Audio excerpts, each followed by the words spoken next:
Growing up, I always felt like the backdrop in a two-person play, starring my sister, Lily, as the cherished lead. Our parents never tried to hide their preference for her. It was like living in a house where I was the guest, and Lily was the princess. From as early as I can remember, Lily got everything: the best dresses, the new toys, and most importantly, their attention. I got hand-me-downs, stuff from bargain bins, and the occasional nod that yes, I existed too. One evening, I was about 10, I remember sitting at the dinner table. Dad was going on about Lily's school project. "Look at this castle Lily made. Isn't it something?" Dad said, his eyes lighting up like Christmas trees as he held up a glitter-covered cardboard castle. Mom nodded, beaming at Lily. "It's beautiful, sweetheart. You're so talented." I had made a volcano that actually erupted, but it was sitting on the other end of the table, unnoticed. "Mine erupts," I muttered, but no one paid attention. Lily, with her bright green eyes sparkling, leaned over and whispered loud enough for only me to hear. "It's just baking soda and vinegar. Not a big deal." I clenched my fists under the table, feeling my face heat up. But I stayed quiet. Arguing with Lily only made things worse, because somehow, I always ended up being the bad guy. Grandma was the only one who saw through it all. She lived with us, thank God, and she was my one ally. One day, after a particularly nasty episode where Lily had blamed me for breaking a vase I hadn't even touched, Grandma pulled me aside. "You know, Anna, your parents might not see everything, but I do. You're just as special, never doubt that," she said, her voice firm and reassuring. "I wish they could see that too," I replied, looking down at my scuffed shoes. Grandma hugged me tightly. "I've told your dad time and again. Children should be loved equally."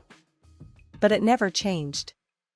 As we grew up, Lily turned into a master of manipulation. She had our parents wrapped around her finger, and anything she did wrong somehow got pinned on me. One day, I overheard her talking on the phone with a friend. "Anna is such a loser. She thinks Mom and Dad actually care about her. It's hilarious." I stormed into her room, furious. "Why do you have to be like this, Lily? What have I ever done to you?" She just smirked, her red hair like a halo of fire around her wicked grin. "Oh, Anna, don't be such a drama queen. Everyone knows I'm the good one here." I wanted to yell, to scream that she wasn't, that she was lying and cruel. But I knew better. It would just end in tears, mine. Instead, I walked away, my heart pounding, knowing I had to get out of this house as soon as I could. When high school ended, and I got into college, I was ready to leave and never look back. But my parents refused to pay for my tuition. They said it was because I wasn't serious enough about my future. Luckily, Grandma stepped in. She paid my fees, telling me to use this chance to build a life for myself, away from the shadow of my sister. College was like stepping into another world, one where no one knew about Lily or how I was always the second choice in my family. It felt like I could finally breathe, like I was shedding an old skin that never really fit me in the first place. The first person I met on campus was Carla, my roommate. She was from another state and didn't know a thing about me, which was refreshing. Carla had this straightforward way of talking that I wasn't used to back home. "Hey, I'm Carla.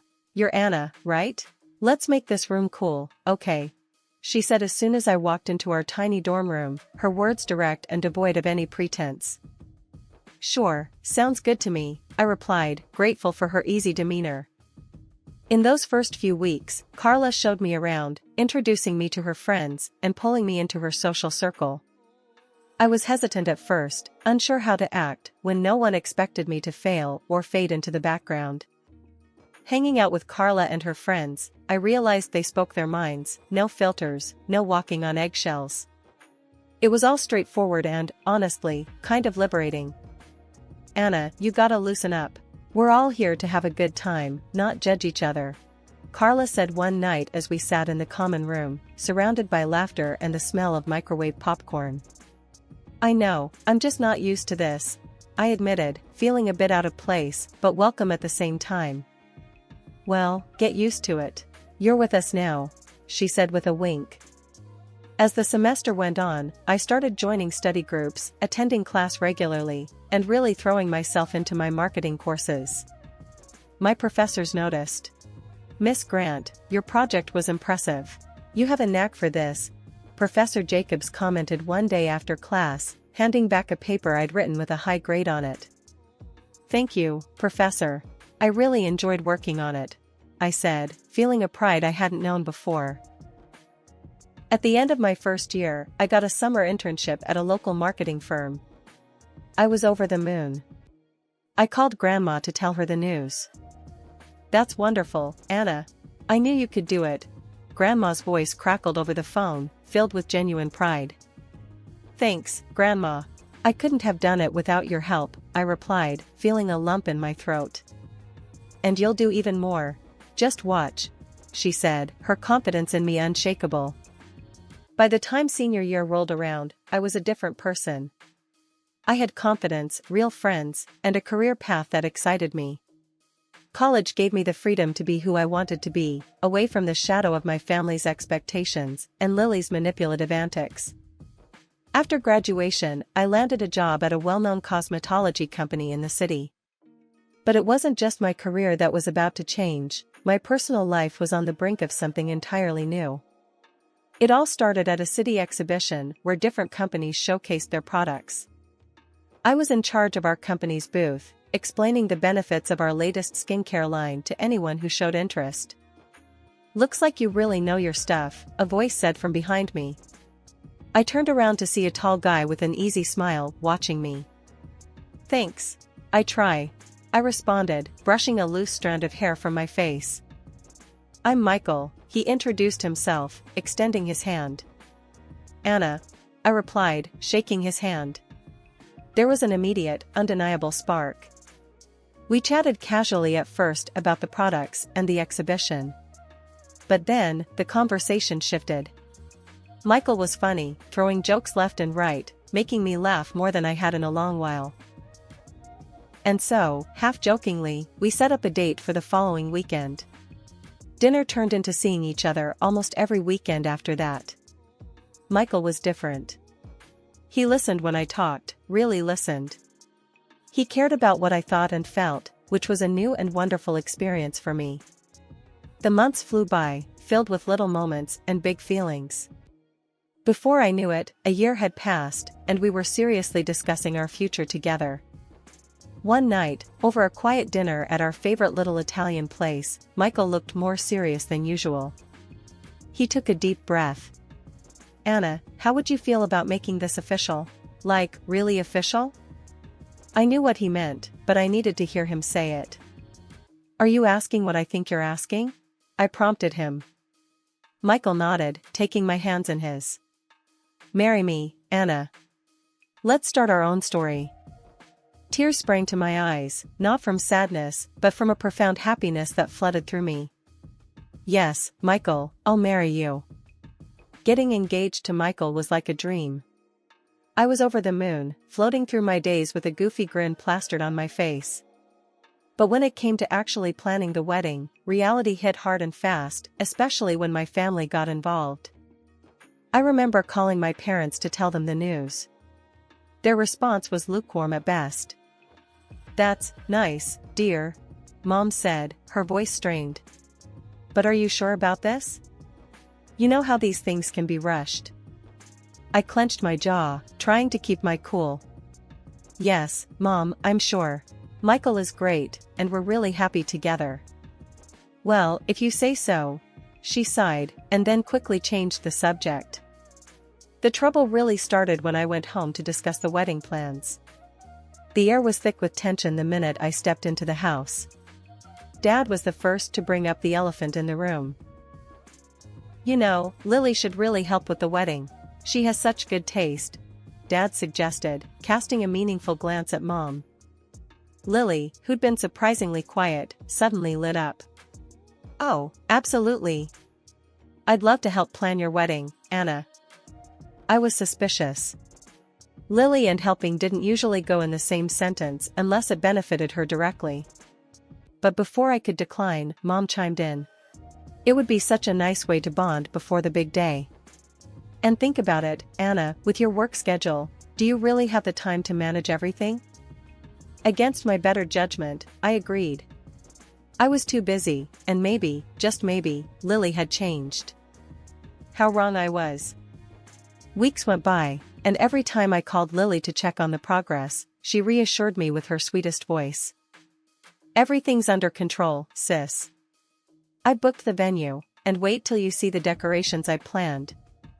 2 weeks before the wedding, I took a day off to see everything for myself. The venue was booked, all right, but that was about it. No caterer, no decorator, no nothing. It was a disaster waiting to happen. I called Lily, my voice shaking with anger. What the hell, Lily? You said everything was taken care of. Oh, calm down, Anna. You're always so dramatic. It's all going to be fine. She brushed me off. Fine? There's nothing done. Were you planning to ruin my wedding? There was a pause on the other end of the line.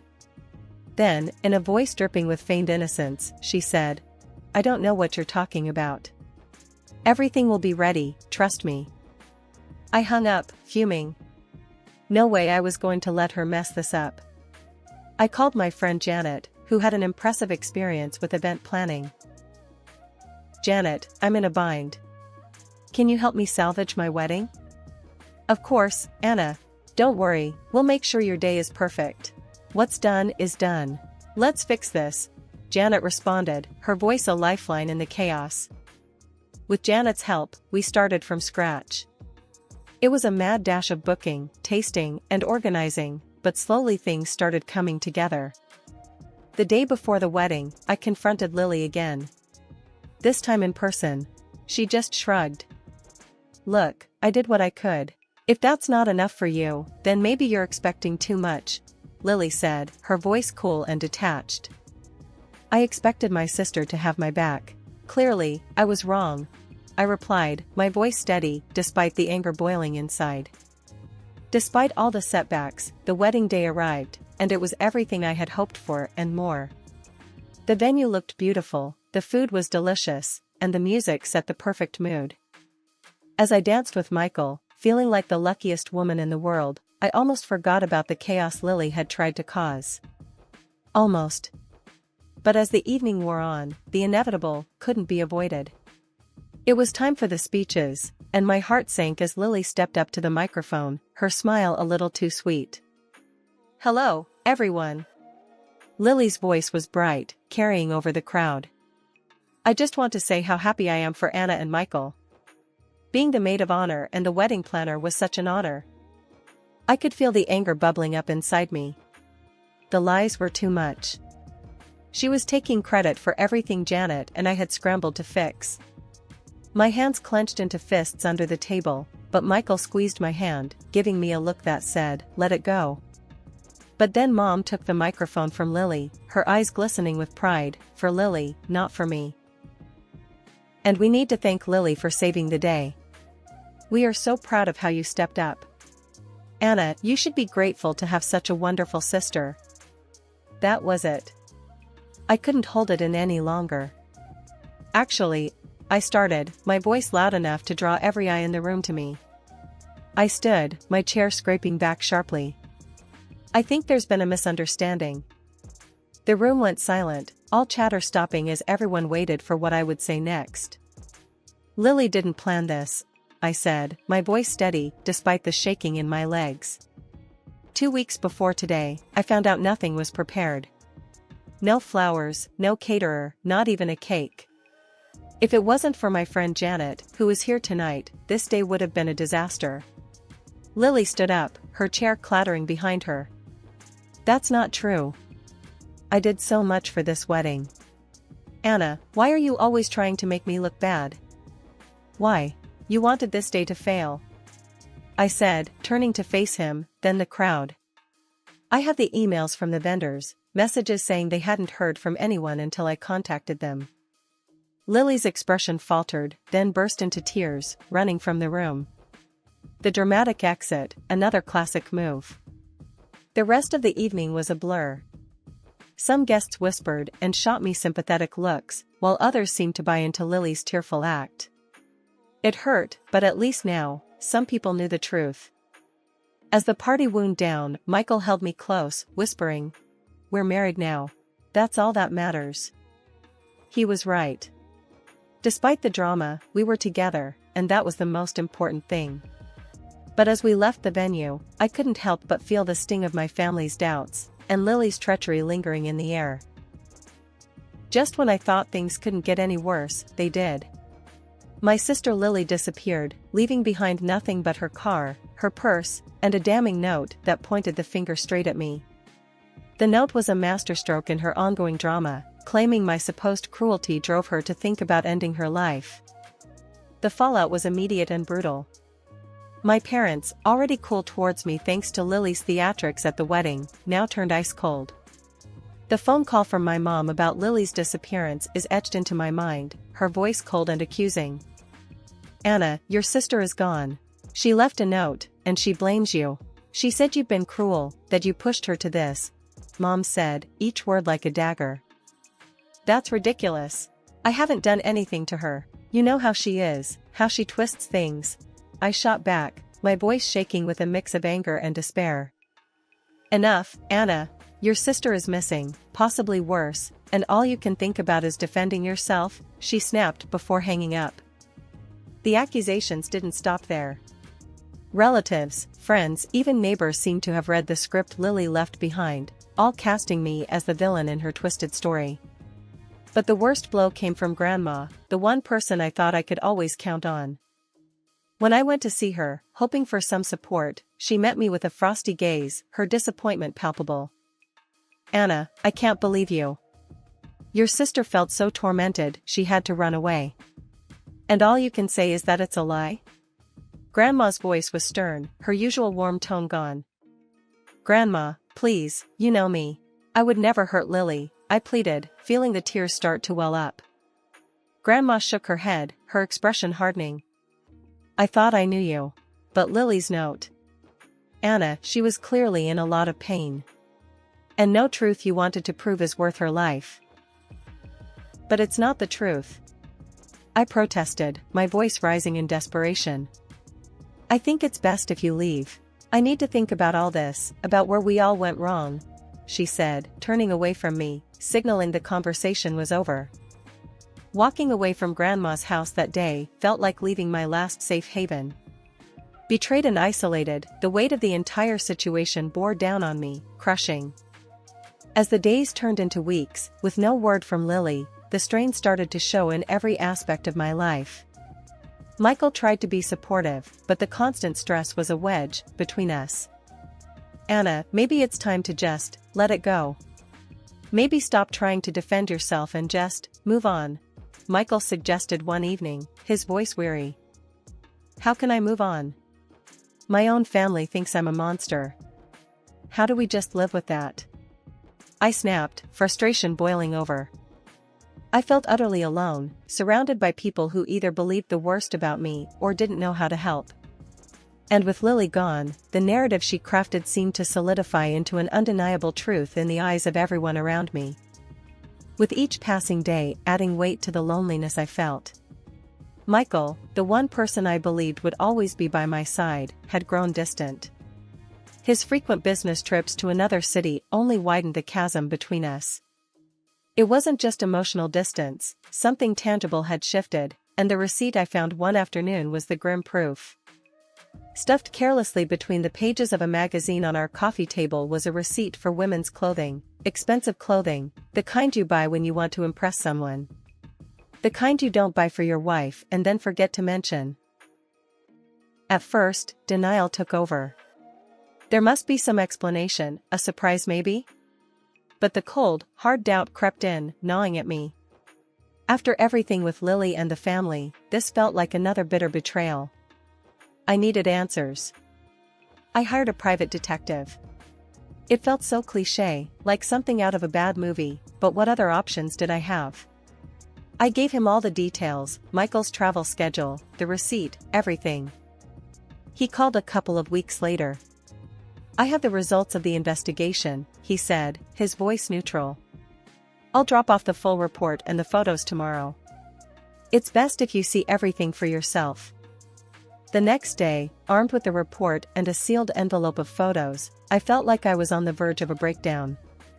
But there was one thing I needed to do before confronting Michael. I needed to talk to Grandma. Grandma looked frail, her illness having taken a visible toll on her. But when she saw me, there was a flicker of something in her eyes: surprise, confusion, maybe a hint of relief. "Anna, what are you doing here?" she asked, her voice weaker than I remembered. "I needed to see you," I said, stepping inside, feeling the weight of the envelope in my hand. We sat in her living room, the air thick with unsaid words. I handed her the envelope, watching her hand tremble slightly as she opened it and pulled out the photos. I watched her face as she looked at each photo, her expression shifting from confusion to shock to sadness. Then she looked up at me, tears in her eyes. "Oh, Anna. I had no idea," she whispered, the realization dawning on her. "Grandma, I know things have been awful between us. I know you felt I pushed Lily away, but these show a different story," I said, my voice steady despite the turmoil inside. She reached out, her hand gripping mine tightly. "I was wrong, Anna. I'm so sorry. Your sister, she deceived me too, not just you." Grandma passed away quietly 2 weeks after our last conversation, and we gathered at her house for her will reading. The air was heavy with the scent of old books and faint floral perfume, a smell that always reminded me of Grandma. I sat there, my hands folded in my lap, steeling myself for what was to come. Then the door swung open dramatically, and there she was, Lily, her red hair just as fiery as I remembered, her smirk as smug as ever. The room erupted. My parents burst into tears, rushing to embrace her, cries of joy mingling with sighs of relief. Everyone was shocked, everyone except me. Lily didn't waste a moment, striding over to Michael with that confident swagger, planting a kiss on his lips like she owned him. The gasps that followed were audible, the shock palpable. She turned to face me, that smirk still playing on her lips. "I planned it all, Anna," she said, her voice loud and clear for everyone to hear. "I made sure Grandma would turn against you, thinking she'd leave everything to me. Pretty clever, huh?" The room froze, all eyes on us. Michael moved to sit next to Lily, their hands finding each other like pieces of a sinister puzzle falling into place. I felt the eyes on me, waiting for a breakdown, a scream, tears, anything. But I was done with the theatrics. I met Lily's gaze with a calm I barely felt. "Are you done?" I asked, my voice even. Her smile faltered, not expecting my composure. The notary cleared his throat, ready to read Grandma's will. You could hear a pin drop as he unfolded the papers, his voice solemn. "I, Eleanor Thompson, being of sound mind and body, hereby bequeath all my property and assets to..." There was a pause, a cruel stretch of silence, before he continued. "Anna Grant." Lily's face, Michael's face, it was a picture. The shock, the disbelief, the betrayal. It was all there, raw and unfiltered. Michael looked at me, then at Lily, his expression one of a man defeated. "I knew about everything," I said, my voice carrying across the room. "I knew you were hiding in the city Michael frequently visited for his business trips. I knew about the affair."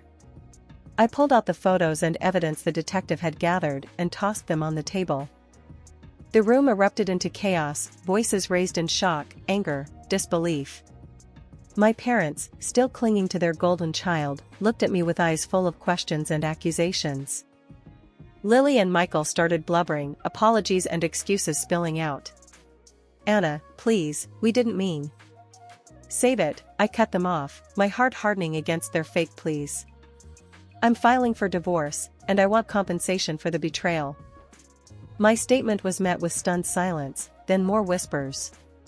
Lily tried to reach out, tears streaming down her face, but I was done. "You made your choice," I told her coldly. After the meeting, as the room cleared, I stayed back, letting the reality of everything wash over me. The money, the property, it meant nothing compared to the betrayal. I signed the necessary papers, my signature steady, my resolve clear. Life moved on.